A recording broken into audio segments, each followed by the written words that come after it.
Everybody, and welcome to this program. And I'm very happy to have Colleen Flynn as our guest today. Along with Colleen, we also have Santosh, A.V. Santosh Kumar, Muhammad Jabir, and Dr. Pooja Giri. Of course, Balancer needs no introduction. And I'm sure that Colleen will give you a wonderful session. Thank you very much, and over to you, Balancer. Thank you, Premanand sir, and all who helped us to get Colleen, our honorable guest, for our children to interact with. Let me introduce Miss Colleen. Colleen Flynn Sapalia, the Director of International Graduate Recruitment and Admission for Clarkson University, America. She is the current Trainer Corps member. She has worked at the St. Rose College at the SIT Study Abroad and Cornell. She was a member of NAGAP for 8 years from 2004 to 12, sharing the publication for 4 years. And she edited the Council of Graduate School Publication, an essential guide to graduate admission. She was a Peace Corps volunteer in Burundi in South Africa and United Nations volunteer in Nepal. And she is passionate about the Nepali language. She just expressed it. She holds a bachelor's degree in journalism with a minor in Spanish from NYU and master's degree in intellectual communication from Cornell University. Besides these, she's good at heart. That's the reason why she consented to be with our children to share some of her experiences. And our topic for the day is practical English versus textual English.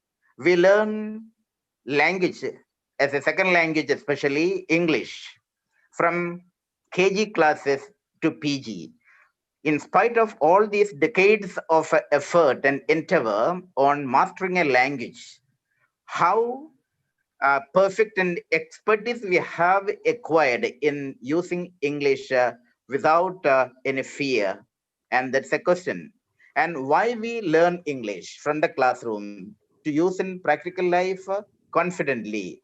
And why there is a block in spite of funds, energy, revenue, platform, everything, governments and machineries use a lot, but still something is wrong somewhere.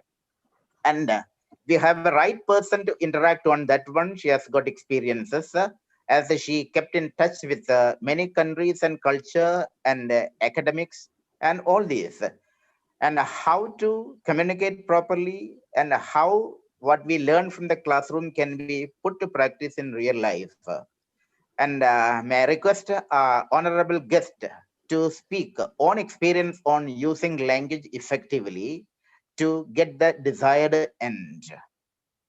You are welcome, madam. Our topic is practical English versus textual English. How it can be used. And afterwards, children might ask you some questions freely, casually. You can go ahead with interacting with our children. Thank you, madam.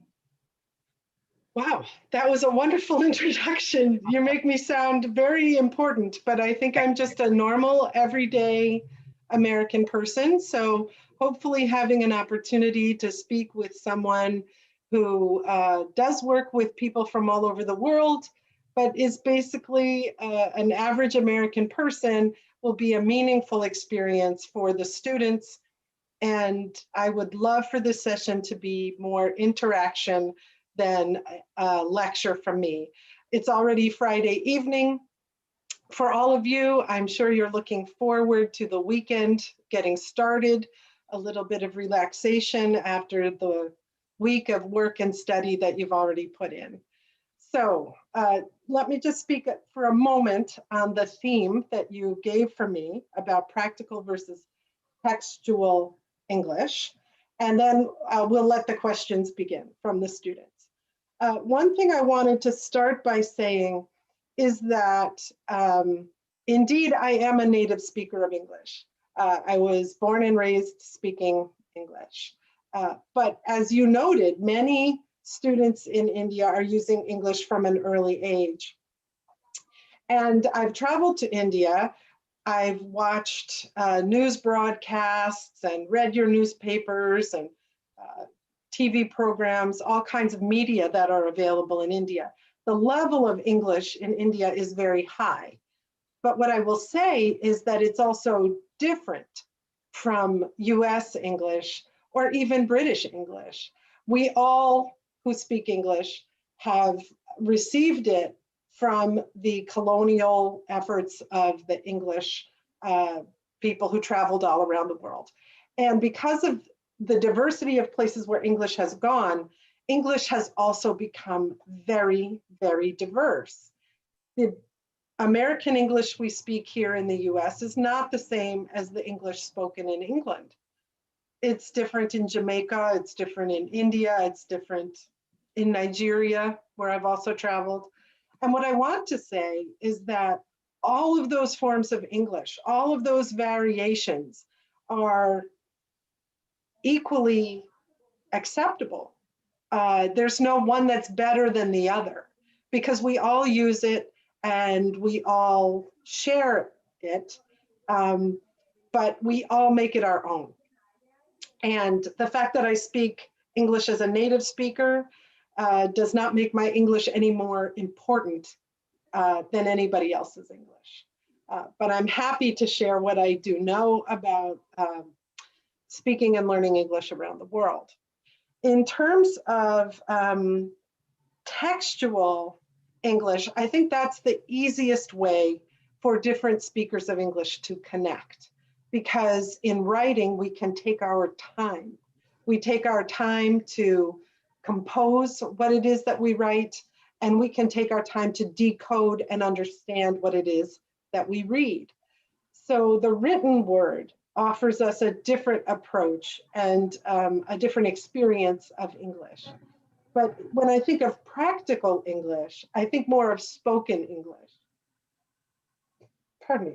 And speaking is much more emotional, I find, when using a language other than my own. Earlier, while we were waiting for the students to join us, Pooja asked me to speak one of my second languages, or third language, I don't know, which is Nepali. My husband is from Nepal, and I lived for many years in Nepal, so I speak Nepali. I will say honestly, I don't think I speak it very well, but my accent isn't bad, and most of the time people can understand me. But if I know that someone speaks English better than I speak Nepali, I get shy. And I don't want to use my Nepali because then I'm embarrassed about mistakes that I make. Whereas the true way to learn any language, any second language on a practical level is to use it without fear and without fear of making mistakes. Because we make a mistake, we make a correction, and then our language gets better. And that's how I think about the practical aspects of learning a second language as you are all learning English. Other types of practical language use, I think, include social media. And sometimes I think that when we're switching between the formal language that we use in text, like meaning passages, not texts like on a phone, when we use social media, our language is much more like our spoken language. It's a practical, everyday, quick exchange. So it's important to build that capacity as well. But I think also that we can get into a lot of bad habits when we're using English in a practical way on social media or in texting, like on WhatsApp or whatever.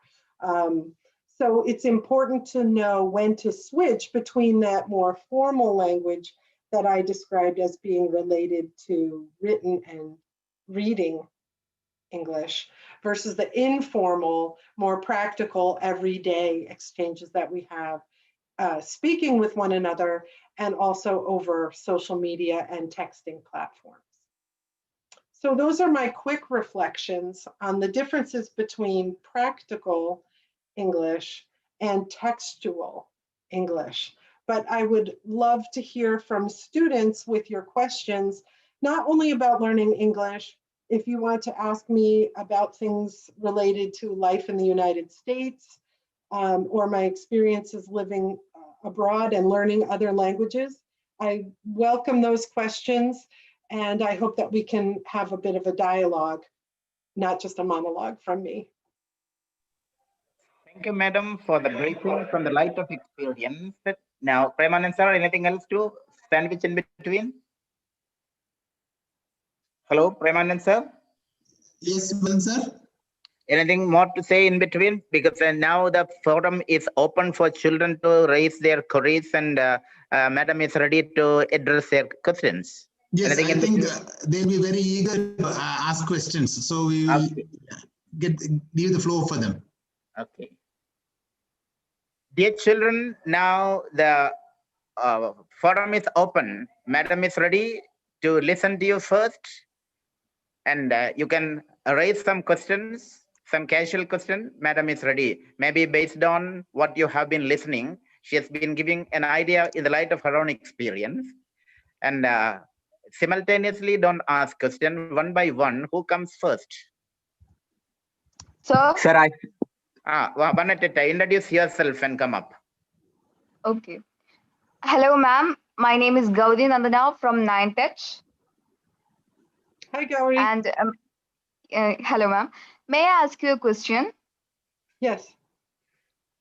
Okay. So how would you describe your daily morning routine in the US?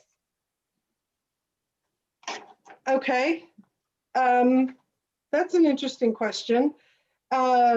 Right now, my children are grown up, so they don't live at home with me anymore. But I think I will describe what it was like when they did live at home, because that's more the family life and more like what you would be experiencing with your family. So typically I think we get up around 6:30 in the morning, and the children have to get ready quickly because a bus comes to pick them up to take them to school. And when my children left home to go to university, the sound of the bus going through the neighborhood always made me feel panic, even after they left, because parents are always thinking that children have to get to the bus and they can't miss the bus or they will be late for school. Typically, office time in the US can be anything from 7 to 9 in the morning starting. So a lot depends on the employer and the nature of your work. And so people will get up and get ready. They'll watch a little news maybe on the television and then arrive at work in time sometime between 7 a.m. and 9 a.m. depending on where they work.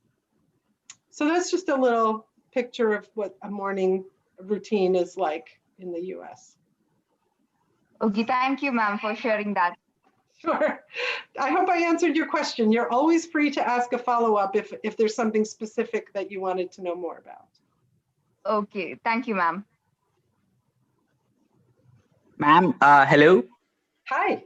Am I audible? I hear you. Okay, good evening. I mean, good morning, because it's morning over there for right, you. Yeah. So, good morning, ma'am. My name is Sai Pranav. Don't worry about the pronunciation. You can just call me Sai. I can say Sai Pranav. That is not a difficult name. Okay, so thank you, ma'am. Question? So, the thing is, before I get to my question, there are a few things that I'd like to say, if I can. Please. So, first of all, I want to say that I am quite nervous because this is my first time interacting with an American citizen. So I'd just like to say that, because I've heard somewhere that if you are honest about your nervousness, then it helps calm you. So that's what I want to say first of all. Okay. So then I have a couple of things to say actually. So first of all, Balan sir right here, he asked me to ask you a question.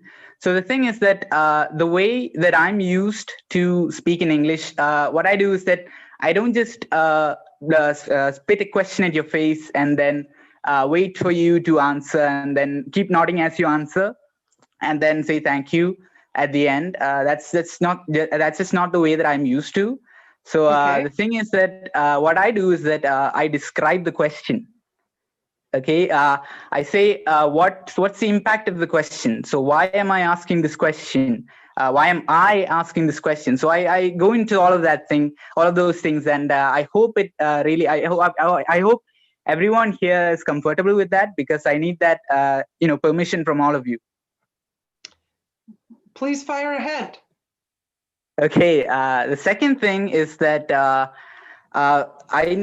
way that I'm going to say it, so as I said, I'm going to describe a lot. So at times, you may feel like, what is this kid saying? Does this have anything to do with this question? Or what is this question? So I assure you that even though it may be a bit awkward at times, everything I say will have a purpose, and it'll make sense at the end when I get to my question. Okay, so getting to the question. So from a very young age, I've been, immersed in the language of English. So when I was 3 or 4 or something, I started watching English cartoons. And then when I got older, I started watching English television and then English movies and stuff. So I've been exposed to the language a lot from my very childhood. And therefore, I'm confident in speaking in English and communicating with anyone. So the thing is that when I turned 11, I started reading books, and I started falling in love with books. And I've actually, when I turned 13, I started writing. Okay, I started writing books, and at first it was just more of a curiosity of things. I mean, I had these ideas, these stories in my head, and I just wanted to write them down. And I felt that English would be a nice language. And because I love English, I've fallen in love with English. So that's the thing. And I started writing when I was 13. But my writing back then was quite irregular. The thing is that I procrastinate a lot. And by a lot, I mean a lot. Because I'm being very open with you. And plus I had classes then, and you can imagine the student life. So I really procrastinated a lot, and I ended up taking like 3 years or something, 2 years or something to actually start work on the novel. I mean, I start a project and then I end up not finishing it and starting another. Like that's the way I'm used to. So that's a very bad thing. But this year, due to the COVID lockdown and stuff, I got a lot of excess time for myself, and I thought I should make this turn this to do something productive. Okay, so I thought I'd bring up my writing, and which is what I love. So I started writing this year, and I started writing there's this novel in my head. It's a detective novel. So I started writing, and what happened is that I started writing, and now it's high time that I discuss my career with my parents. So I discussed about it, and I started opening up to them that I have this little ambition of becoming an author, an English author in India. And at first they took it lightheartedly, and then they understood that I was actually being serious. And what they told me was that my mom, she sat me down and she told me that, Sai, look here, you're okay. We're very proud because you write and all that. We're very proud. We're very proud parents. But the thing is that being an author, I mean, if your ambition is to be an English author in India, I don't think there's a place for you. I mean, yes, I know that there are a lot of English authors in India, but I don't think you can rise to that level. I mean, there are a lot of struggles and there are a lot of obstacles that you'd have to, overcome. I mean, being a normal author in a normal English-speaking country itself, it's hard. But in India, it may be a little bit harder. And even if you do end up writing a novel and getting it published, it won't be that successful. And even if it does get successful, I mean, they went on explaining. And at first, I was like, I didn't get their point. But then I started realizing that there was something to what they were saying. So there was this point that they were saying. So they were being reasonable. And I understood, and that gave me this question. So it's not a question that I prepared or anything to ask you, but it's a question that has been, lurking in the deepest corners of my mind for the past couple of months. So I just, when Balan sir told me that there is such an opportunity to talk to an American professor, I think he told me. So the first thing that shot up to my mind was this question that I'm about to ask. The question is, so how high can a 16-year-old Indian boy dream? I mean, what's the limit? Is there a limit? If there is, ma'am, can I haven't finished. Yes. So if there is a limit, then how can I cross the limit? How can I break those boundaries and just achieve my dream? I mean, is it totally impossible for me or any other boy or girl from any other part of the world where it's where their country or their community is not English? I mean, they may be having English as their second language, but because of their community not actually accepting English as their first language, they are not able to, turn the amazing ideas in their minds into actual work. I mean, they're able to communicate in English, they're able to write, but because of their community or their nation, the fact that in that nation, English writing is not, or English literature is not very popular in that nation, they're not able to achieve their dreams. So what do you think about this? Is it totally impossible for someone like me to become the next J.K. Rowling, or to become the next Mark Twain? Is it really impossible? That's my question. All right, good. One thing I'll say first is that American people are very direct. And one thing I would say is your question was very long. So let me try and answer concisely and give you some ideas. So the first thing I want to say is that your dream is not at all impossible, but the main ingredient for success is going to be tenacity. And I'm not sure if everyone knows that word. Do you know what tenacity means, Sai Pranav? I don't think I do. I mean, I haven't learned it in my vocabulary. That's a good word, and I'll put it in the chat after your question. But tenacity means not giving up. So you invoked the name of J.K. Rowling, who we all know from the Harry Potter series. And she had nothing but failure for a very, very long time, but she did not stop writing. The thing about successful writers is if they're not writing as their main job, they are still writing. So for most successful authors, they start out with some other type of job. There's a famous novelist who writes like legal thrillers, and I'm blanking on his name. He wrote many of his books have been turned into films, like A Time to a Kill or The Rainmaker. He's a lawyer by training, but he never gave up writing. And so he would do his legal work and come home and for several hours write his novels in the evening. The first one got rejected everywhere. And his second novel was published and it became very successful. And then he was able to revise and sell his first novel. So the main ingredient in success is persistence. That's another word for tenacity. You need to be able also to accept feedback on your writing. Good writers need good editors. So your writing is never perfect. It can always be better. And a good writer will accept feedback from their readers.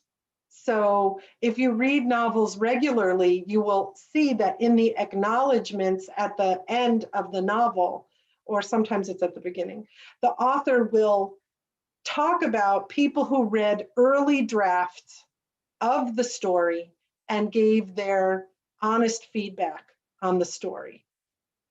So a good author will listen to that feedback from trusted readers early in the process and incorporate the suggestions that make the story better. So those are those I guess are three things to keep in mind, right? One, you have to keep writing. Write. Then you have to be prepared to take a different job as your until you become successful and can write as your full-time job. And then the third thing is to accept feedback from editors and readers. Okay. Okay, ma'am. Thank you for it. But I have one more thing. Can I ask it? It's not a question. One more, because I think other people might have questions too. Yeah, I actually fear that I might take a large chunk of our time tonight. So can I ask? It's so not if a your question. second question is quick, let's have it. It's not a question, ma'am. It's Okay. actually a favor. I don't know if I have any right at all to ask this, but can I? Okay. Sure. So as I mentioned before, I'm actually writing, and I've completed the third draft of my first chapter. So it will be phenomenal if you can, be my beta reader. Like if you give me, if you provide me with an email address or something, I can give, because, ma'am, look, this is an opportunity that I cannot miss. I know it's like asking a stranger for help, but still. Please, ma'am, if you can, that is, I totally understand if you cannot. I'll share my email address to take, I can't promise how much feedback I can give, but I'll at least give some, so, okay. Thank you, ma'am. Thank you so very much. Sure. Thank you. I really appreciate it. Thank you. Who else has, let someone else have a question. Okay. Who else has a Thank question? you, Sai Pranav and Madam, for this patient elucidation to the question of a beginner.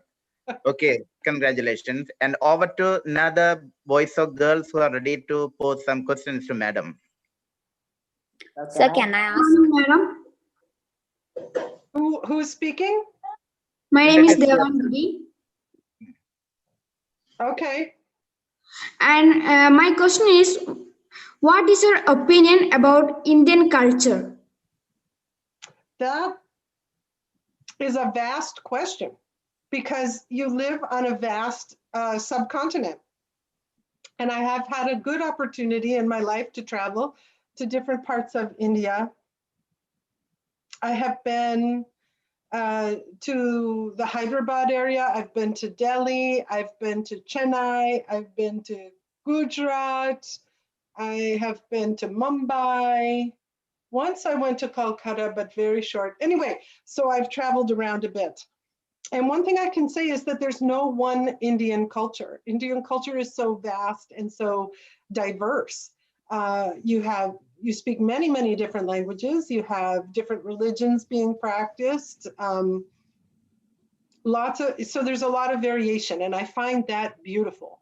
I find the celebration that people have for their local culture and tradition within the overall structure of the Indian nation to be a beautiful, beautiful aspect of your culture, and that in general, people are very respectful of those regional variations from place to place.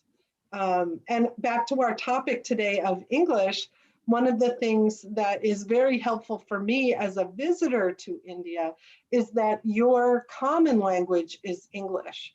So if I'm traveling from Gujarat to Telangana, I don't have to speak Gujarati, or what do they speak in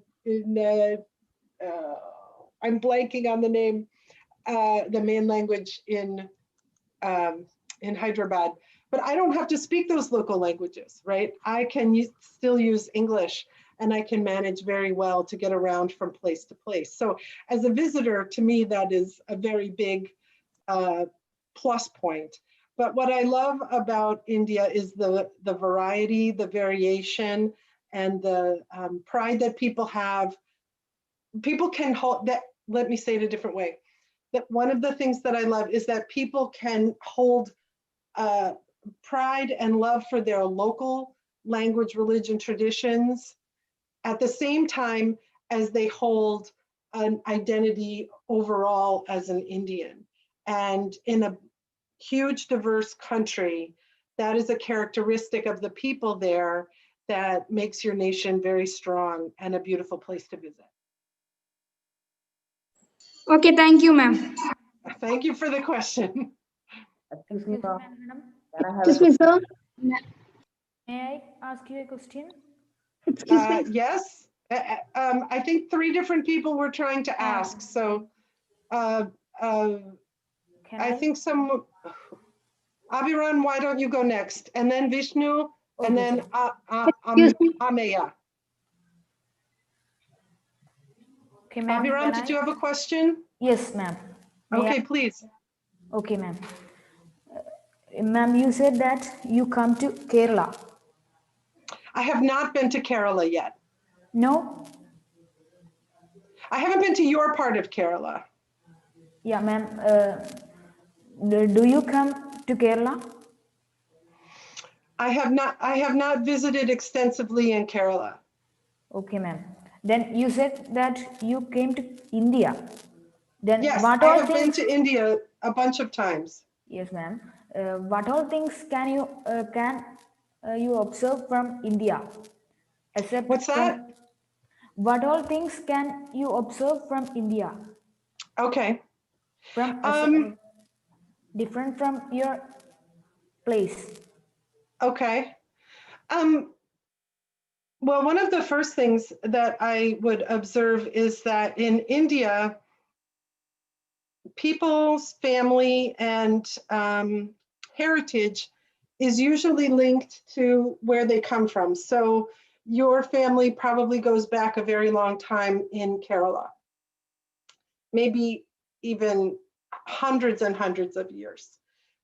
So India is very diverse, but the people are tied to the place where they're from. The United States is very diverse also, but most of the people here have immigrated from somewhere else.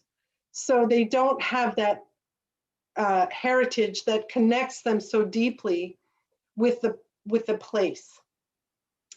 In my family, most of my ancestors came from Ireland, right? They were not native to this place in New York. They came here from somewhere else. But one of the wonderful things about India is that people who have these traditions and variations of culture come from the same place from a very long time in their history. Okay, thank you, ma'am. Thank you. I appreciate the question. I think someone named Vishnu was next, maybe? Yes, yes, madam. Can I Hi. have a question related to you travel to many places in India? Vishnu, you'll need to speak louder. I can't hear very well. Vishnu, It's you'll need to 13. speak louder. Yes. Little nervous. Go closer to the mic, Vishnu. Madam, tell us that you travel different parts of India, isn't it? Yeah. I like to know which place do you like the most? Oh, that's an unfair question. It's like asking a parent which of their children is their favorite child. You can hardly pick. You know, I mentioned earlier that my husband is from Nepal. Yes. So there's one part of India that I have not visited yet, and that is Darjeeling. And I would like to go there because they speak Nepali, and I think it would be easy for me to travel there based on the language. So I won't pick a favorite where I have already been, but I will say that one place I haven't been yet where I would like to go would be Darjeeling because I already know the language. One of the things in my travels in India is that I feel so bad that I can't speak the local languages. I mentioned that when I went to Calcutta, that I did go to Calcutta. One thing I found out is that Bengali is very similar to Nepali, which I speak.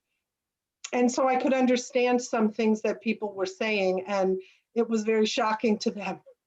I think they didn't expect me to understand them. So I just, you know, I wish I spoke the different languages of India so that I could communicate more directly in a way that makes people comfortable. So I can't pick a favorite place where I have been, but I will say that one place I would like to go is Darjeeling, and that's mainly because of the language. Thank you for the question, Vishnu. Madam, can I please have another question? Yeah, please have a follow-up. And then we'll go to Ameya, who's been waiting and waiting and waiting. Okay. What's your next plan to be achieved? What's my next plan for what? To be achieved, you're educated, well educated, and you have many positions in your life. And what's your next future plan? My next future plan? Well, I really like the job that I do now. I work with people who want to study for master's or PhD at Clarkson University. So I love my job. Sometimes your job changes because of things you didn't expect.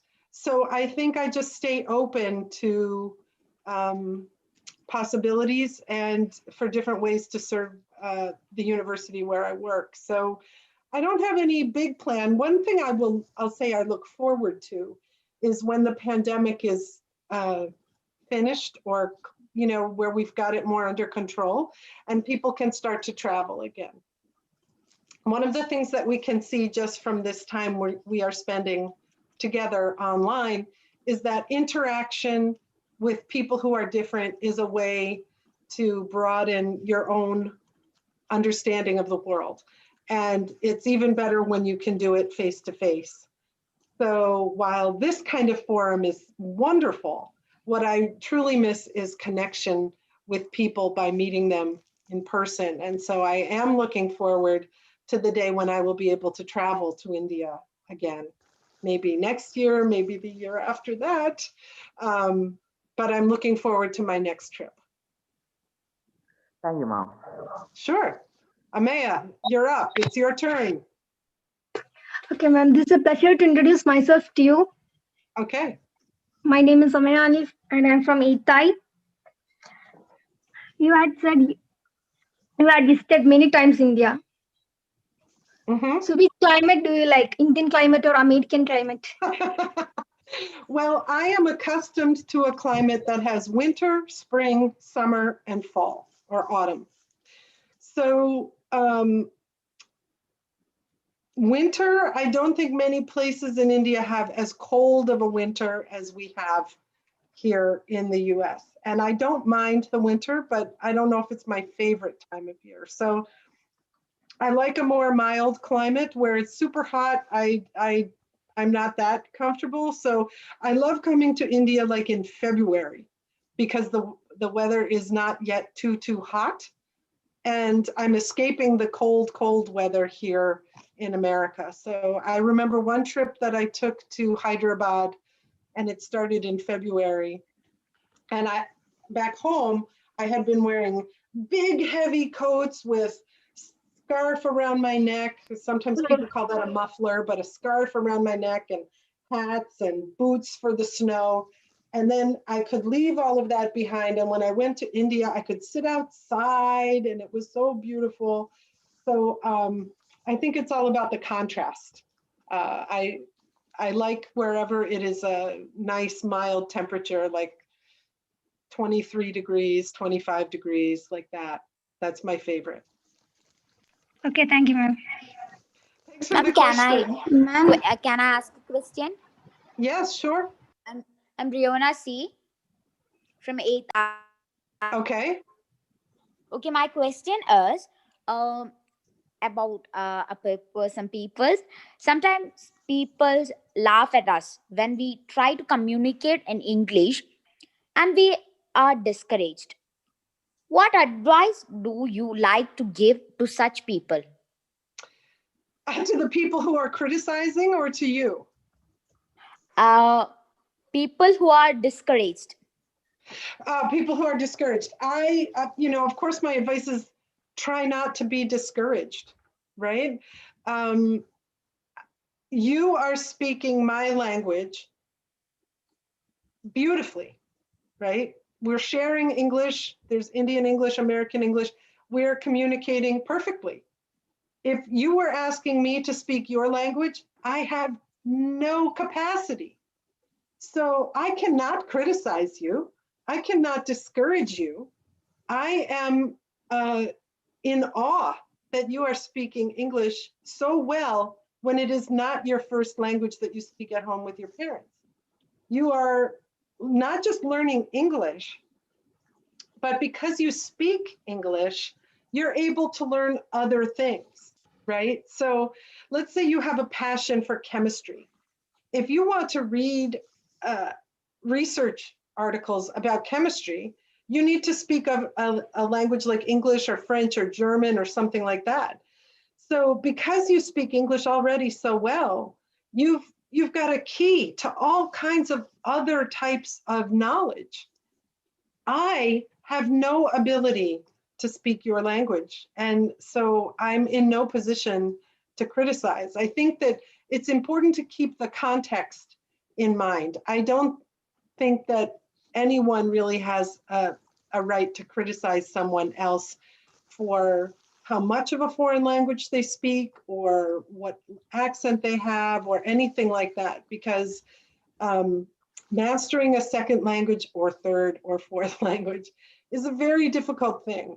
There's a tiny percentage of people in the world who find it very easy to learn other languages. That's a very small percentage of people. Most people find it a bit of a struggle.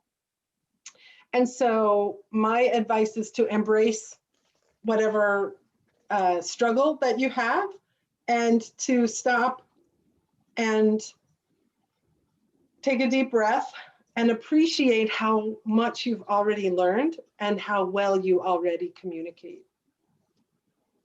Okay, thank you, ma'am. Does that help a little bit? I have one more question, a Sure. small question. Okay. Ma'am, what is the difference in American English and British English? Well, there are many differences because if you go to England and travel around there a little bit, you'll hear different accents and slightly different vocabulary. And physically, that's a tiny little country. American English has, like, if English is a tree, American English is a branch that branched off pretty early.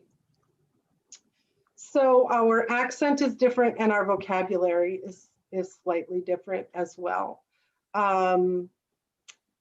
But because we both have the same, using the tree analogy, because we both come from that same original tree, we have more in common than differences. So we can explain the differences if we find places where we don't understand one another. So I can watch a British television program and I might miss a couple of small nuances, but I can understand most of it. I can understand the story. And I think the same is true for the British people watching American stories or movies or whatever. Okay, ma'am. I'd like to know your opinion about something. Can I? Yes, a couple of things, and then we'll let someone else have a question, because I think Tejo Lakshmi also had a question. So go ahead. Ma'am, I think practical English is more effective to learn English. I would like to know your opinion about that. I think that getting comfortable with the language is very much a function of practical English. I would agree with you there.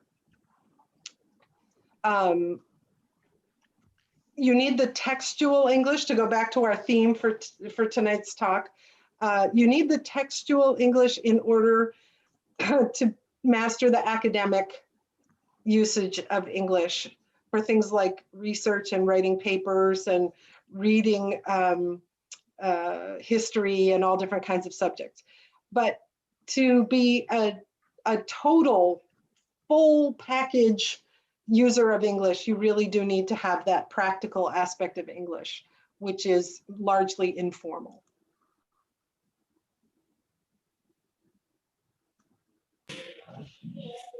Madam? Yes? Let me ask you a question. Sure. I'm Parvanintu. Okay. there are many differences in education system between India and America. Yes. Can you explain education system prevailed in America? Sure. I think that one of the big differences between education system, especially at the secondary level where all of you are right now, is that the US system is more, let me switch. That the Indian system has been more focused on exams, passing exams at the end of 10th grade, passing exams at the end of 12th grade. And that completing those exams and doing well is what allows you to move to the next level, and that all of the curriculum are designed toward that exam. The US system is a little less focused on those types of big exams, very stressful, that I see students studying for in India. And it is more focused on exploration and creativity, let's say, than the traditional Indian curriculum has been. But the type of program that your teachers have organized for you tonight, which is about interaction and discussion, just shows that the Indian education system is not staying as focused on those big exams, but exploring other ways for students to gain knowledge. So I think that, you know, the US system might be having some more exams, while the Indian system is maybe not as focused on exams.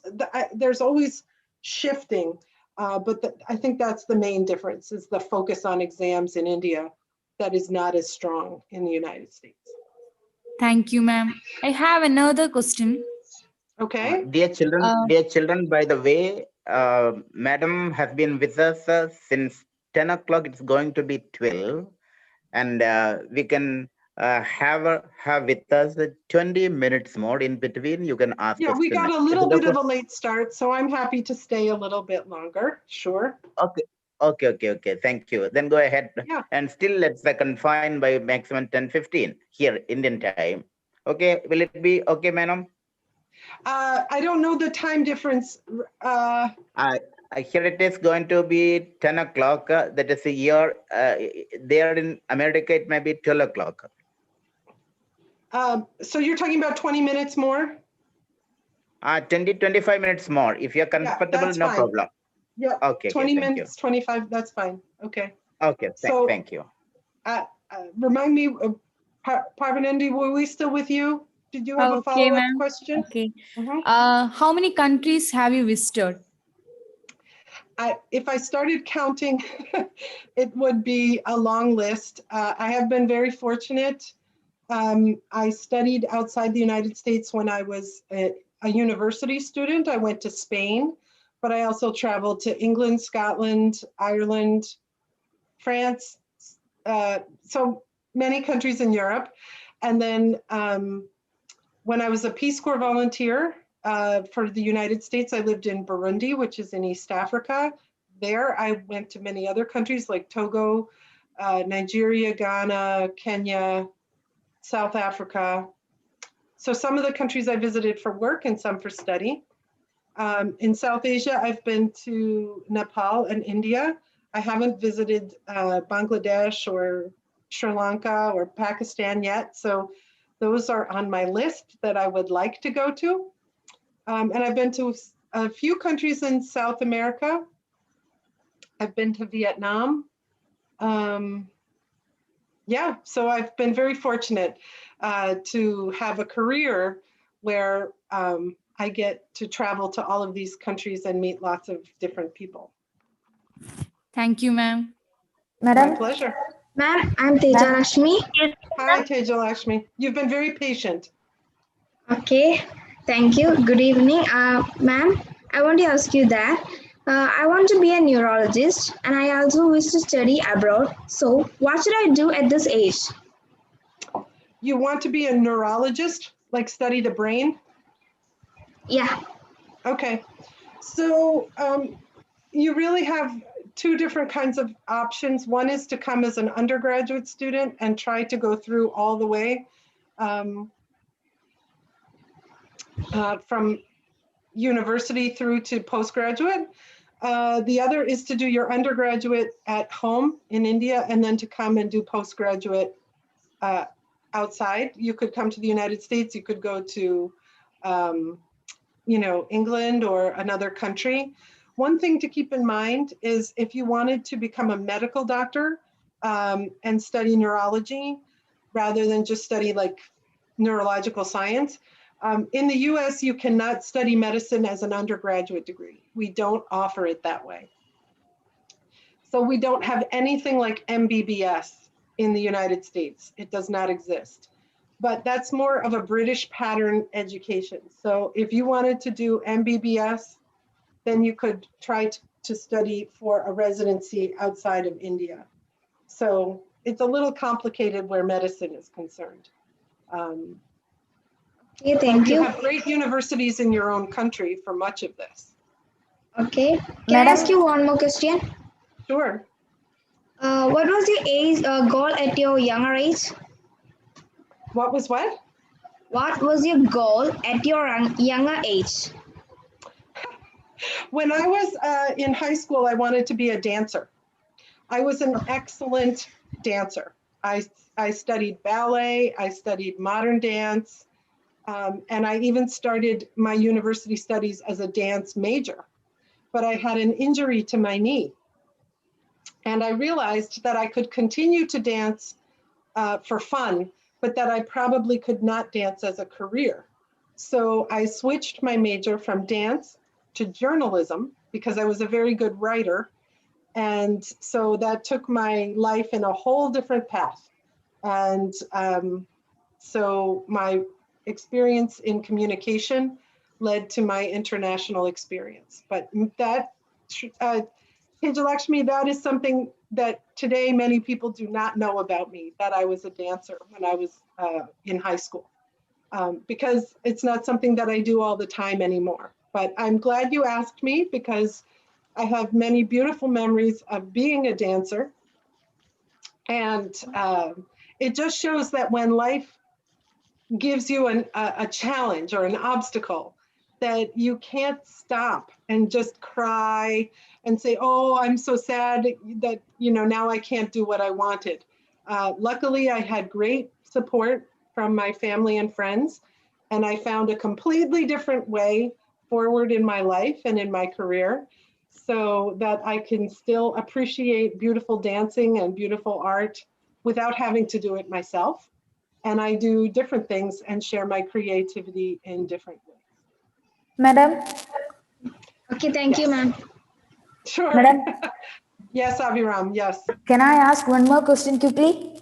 Sure, I just want to be sure everyone who wants a question can get to one. Can but I we'll ask you get- this? Is, ma'am? Abhiram, wait just a second because Nita has a question. Okay, ma'am. Ma'am, I'm Nida Yes. of 8th. Ma'am, why did you choose the job? What's the reason? For the job that I have now. Yes. Well, when I was a postgraduate student at Cornell University, one of the assignments that I was given was to work in the graduate admissions office. So I went to that office and I helped them with the applications from people who wanted to come and study for a master's or a PhD. And I loved that work. I thought it was wonderful. And so instead of anything else, I decided to continue doing that. So I think the lesson to take from that is sometimes you have an unexpected opportunity and you can keep your mind open to different possibilities than you saw before. So I didn't expect a career in admission, working in university admissions, but that is where my experience led me, and I found out that I was very good at it. So that is the path that I have taken. Madam, can I? Yes, I Ma'am, will. Go ahead. Ma'am, my question is there any person or object or anything which inspired you or motivated you to achieve your success?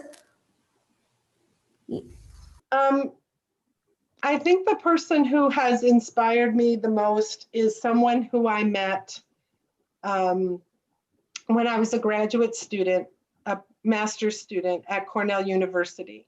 He was a professor of economics who was blind, and he was he had his sight, but in an accident, a military accident, he lost his sight and much of his hearing. And he completed his economics dissertation for a PhD after he was blinded. So what I found inspiring about him was just that he did not take any obstacle as a final obstacle. Nothing would stop him. And he also was just happy. He found a way to be happy no matter what his circumstances were. So I found him to be a very inspiring person in my life. And I hope all of you find people like that who encourage you to be the best possible version of yourself that you can be, and to always find a way to be happy, even when you're having obstacles or challenges.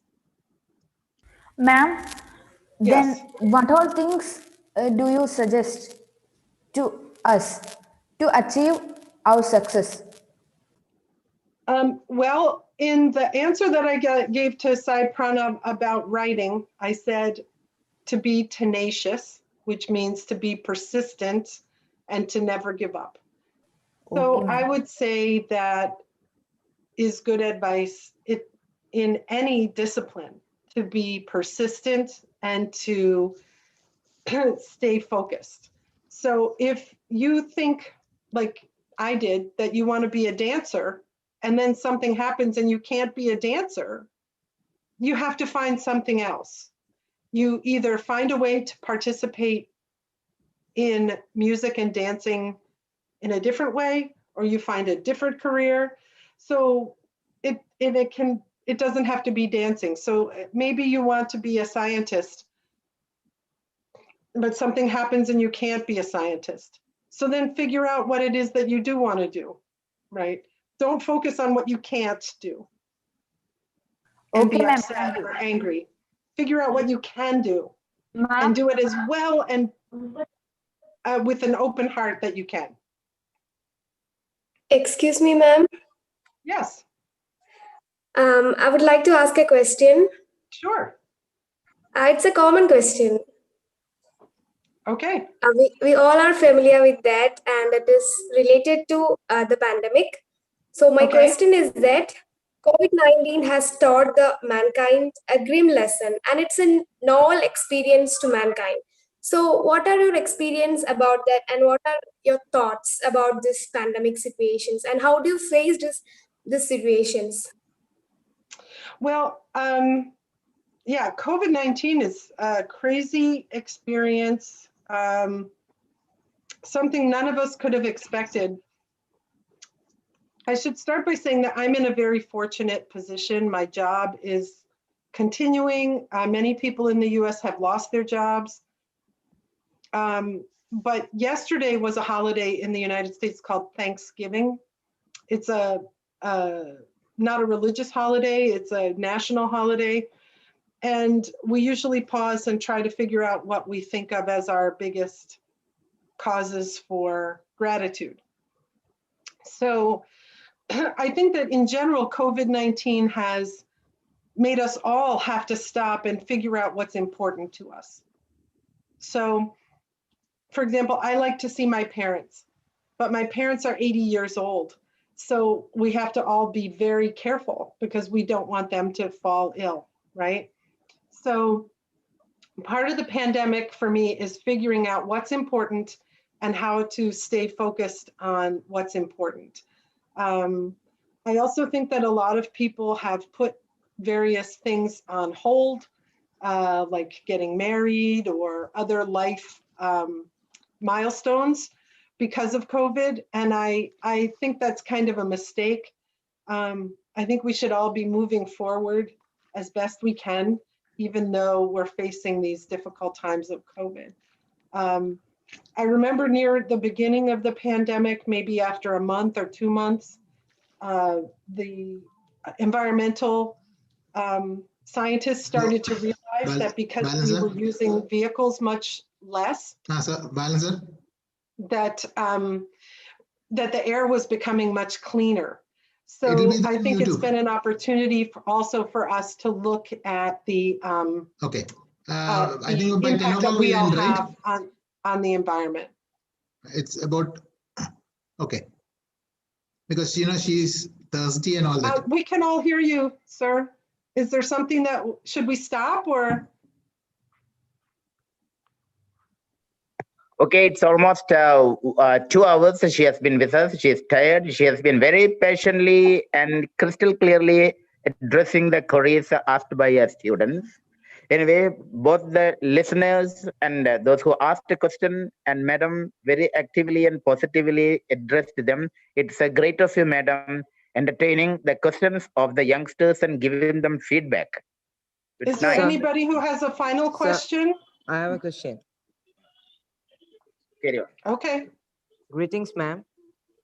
Hello. My name is Nanda Kishore and I'm a 10th standard student. Okay. So my question is that, what are your hobbies? My hobbies? That is a good question. I'm a singer. I sing in my choir at church, so that's one of my hobbies.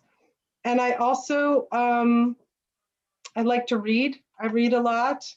And it sounds so old-fashioned, but I knit, like with knitting needles. So I do that sometimes just as a relaxation. Ma'am, another question. You said Yes. that you read some books. So my question is that, what's your favorite type of book? Is it suspense, thriller, mythical, like that?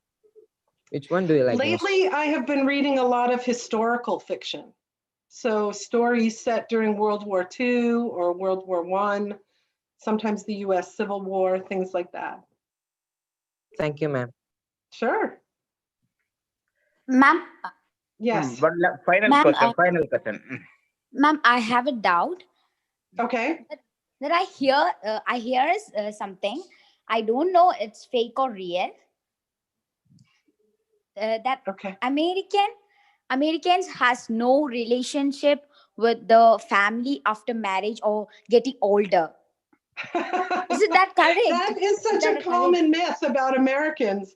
I think that we have a stereotype of being so individually oriented, of being maybe even a little selfish, but that's a stereotype. I don't think that that's true at all. Okay. I am that was my close big with my doubt. parents. Yeah, I'm still very close with my parents who are 80 years old. I'm close with my sisters and with my children who are young adults now. So I'm very glad you asked that, because American people are maybe not, we're family oriented, maybe not in the same way as Indian people are, but we do care for our families and support our families quite a lot. Yeah. Thank you, ma'am, to clear my I big may doubt. add something. Okay, please do. To the same question, I had an opportunity to visit Colleen's house one day when I was in the US, and we had a great dinner there. I think it was the day before the bowl. It was Super Bowl. Yes, when Super we play Bowl. American football. And everybody was there with Colleen, her parents, And I was just looked at them with jealous, a sort of jealous that these people are mingling with each other. And also, I also visited John Falco. You remember him, Colleen?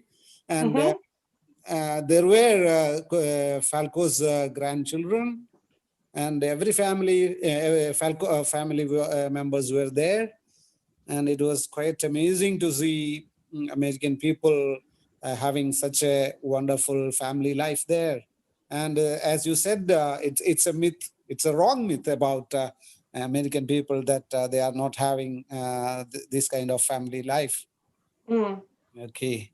So it's great that that question came up.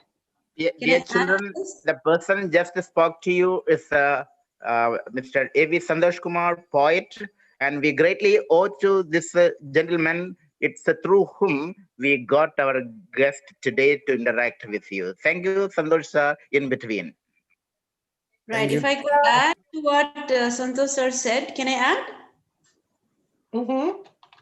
Yeah, Colleen, as this particular question, when we had a colleague from America here, and she was here as a fellow, and one important thing that I noticed between, they were husband and wife, they did not have kids. One, we have two RIs, one is in Bangalore and one is in Chandigarh. So husband was in Chandigarh and she was in Bangalore. But I could see the, sometimes in Indians, a husband and wife, the way they share the emotions, sometimes it's not even shared. Sometimes I think the wife might say something or might share, or maybe the husband might not share, but the kind of bondage that two of them shared, they were married for almost 15 to 16 years. And every time Michelle would introduce her husband in the class, and the kind of love that the free with which they shared their emotions for one another, the husband and the wife, was so much which probably we don't have in our own culture. That's something very beautiful I noticed in American couple. Think that may be a bit of a difference externally and internally, right? Like, I think Indian culture is a little more formal. You are all very polite. You'll always address with the title of the person you're speaking with. You're very generous with making sure that you show respect to people. So it's a little more formal culture. US culture is a little bit more, we don't focus on hierarchy as much, and we're a little bit more informal. So I think that it's very hard to know how married couples feel about one another in general. But in India, you're always going to, I think, have a more formal presentation of yourselves to society compared to American culture. The other difference is that I think in much of India, arranged marriage is still more the normal way of finding your partner. Whereas in the US, we pursue more of a love marriage approach, and both have their strengths. India's divorce rate is much lower than we have in the US. So, love marriage is one kind of approach, arranged marriage is a different kind of approach. We think in US that we have to fall in love and then get married.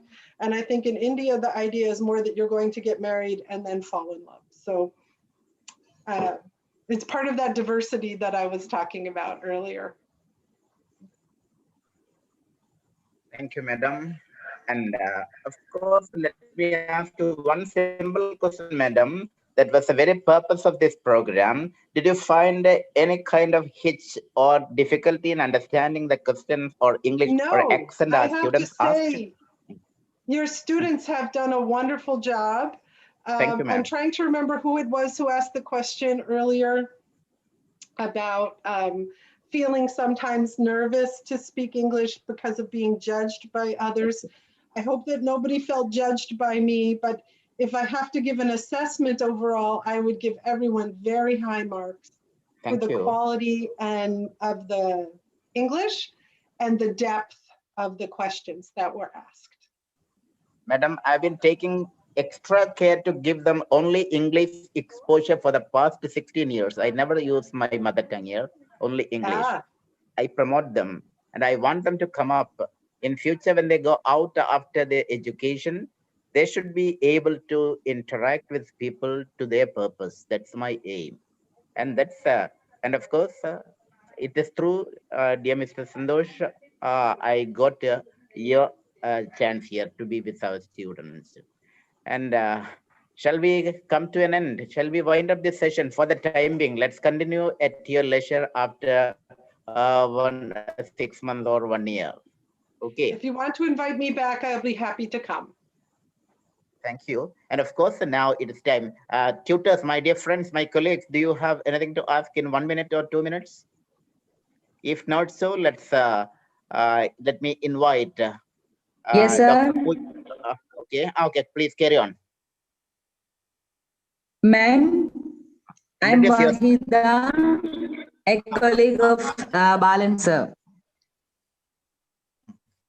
Hi. Can you hear me, sir, ma'am? I can. Yes. I would like to ask you something. Is there any chance for teachers of English in India to visit America and spend some time there with native speakers?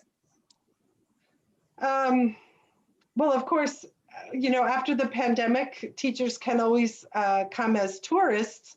But if you're talking about programs to support you coming to America, I'm not aware of any right now, other than the one that Mr. Santosh came on, that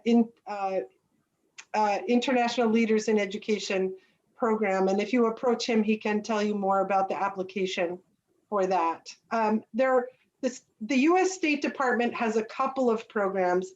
One is International Leaders in Education. And then there's another one that's a little shorter. What is that called? I think it's Teacher Excellence Award. TEA. The acronym is TEA. So if you go to the US State Department website, you can find applications for programs like that. Thank you, ma'am. Thank you so much. Sure, sure. Okay, friends, shall we wind up the program? Sir, I would like to add a sentence. Please do. I would not. Who are you?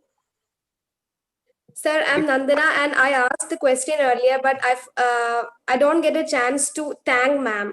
It was a great opportunity to ask questions to you, ma'am, and it's my pleasure. Okay. Oh, what a wonderful vote of thanks. Thank you. Ma'am, Thank you, ma'am. Ma'am, shall we go for the vote of thanks to Madam for being with us? One more short question. Hello? Okay. Okay. Ma'am, is there any chance that both countries, US and India, could conduct an student exchange program? There may be some already. So I don't know of any off the top of my head right now, but some universities in India have twinning programs with US universities where you can go and study at the US university for a semester or an academic year. So when you're picking what university to study at in India, you might want to look for one that has that kind of program with the US.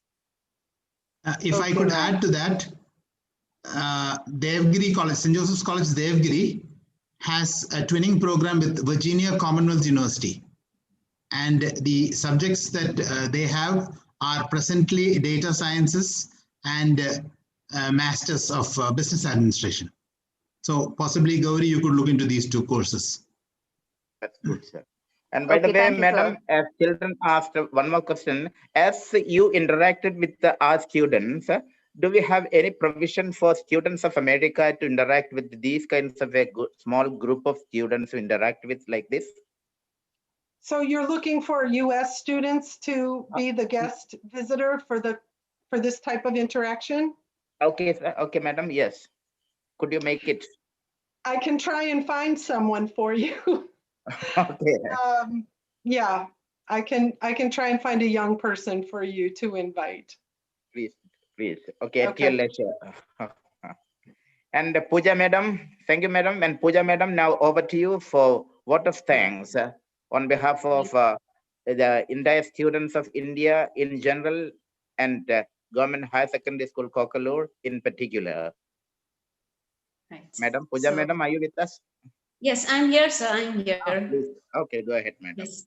So I'm Pooja and I am from Regional Institute of English, Colleen, just to tell you that my institution is mostly meant for training the teachers. We have English teachers from high school and primary from all of the southern states who come to the institution, and we train them especially for English language.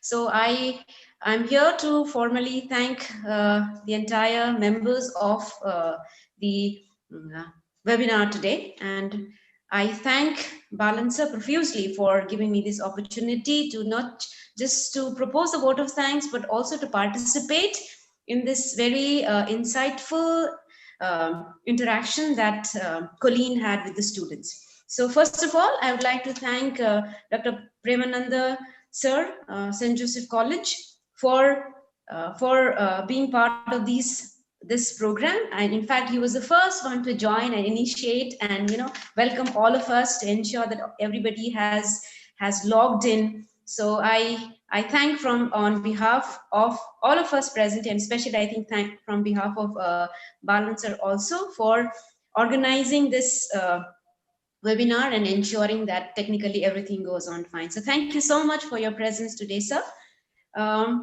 Next, I would like to thank, my thank goes to Santosh Kumar.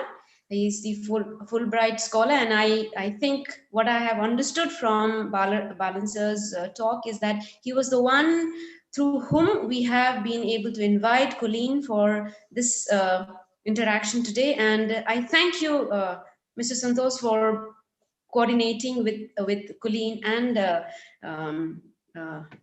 Balancer and inviting her for this webinar. I thank you so much for being the link. We have Mr. Mohammad Jabir here, sir. Is he there? Right. So, although in his absence, probably I would like to thank Mohammad Jabir, the Department of English, King Khalid University. I'm not sure if he's present here, but I would like you to thank for being part of this program, though he is absent. Yes. Now, my sincere and a very heartfelt thank goes to Colleen for patiently answering all the questions that the students asked, and the answer was enriched with experience, with insights, with I feel very the way you answered had lot of in-depth understanding about life, about culture, about varied places that you have traveled. So all the answers that you gave had something that we could intensely listen and pick something out of all of this.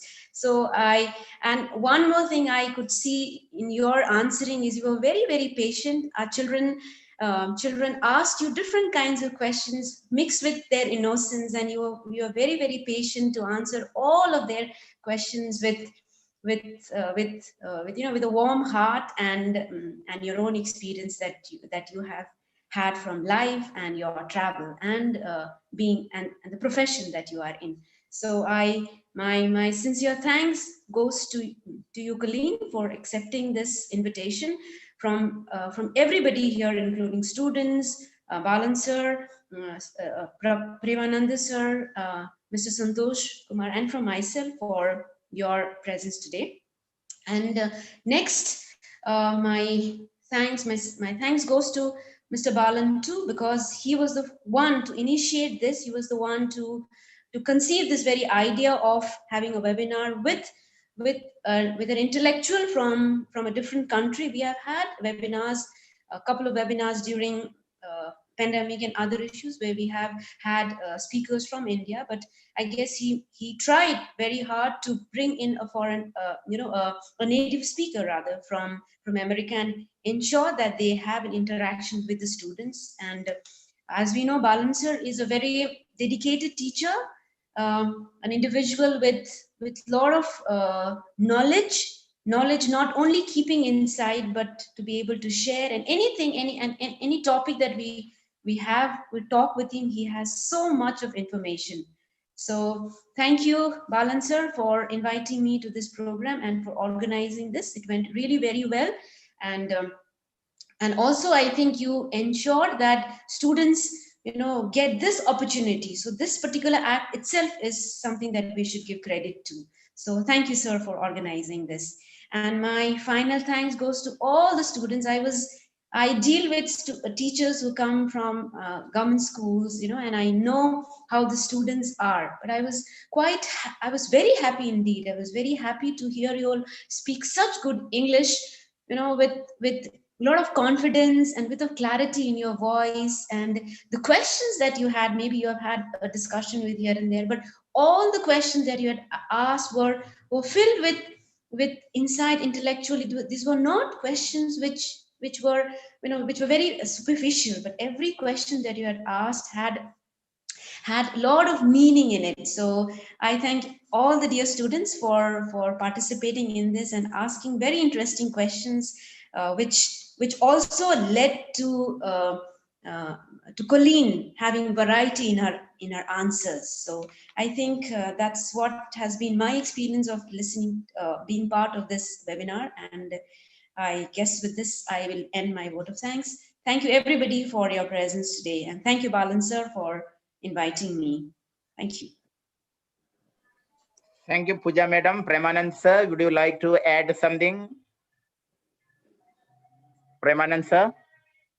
No, sir, everything is fine, and everything has been wonderfully done. Thanks to all of you. Thanks to Colleen. Dear children, give them a good clap. Thank you, Colleen. Thank you. Okay, the meeting is hereby ended. Thank you, sir. Premanand sir. We greatly owe you because of your patience also to be with us at this moment. Till continuously you have been with us, giving all kinds of technical support, and that made this function fruitful. Thank you. Place on record our deep appreciation for that benign gesture on your end. Thank you. The meeting is hereby ended. Thank you. Merry Christmas, everybody. Merry Christmas. Bye. Merry Christmas, ma'am.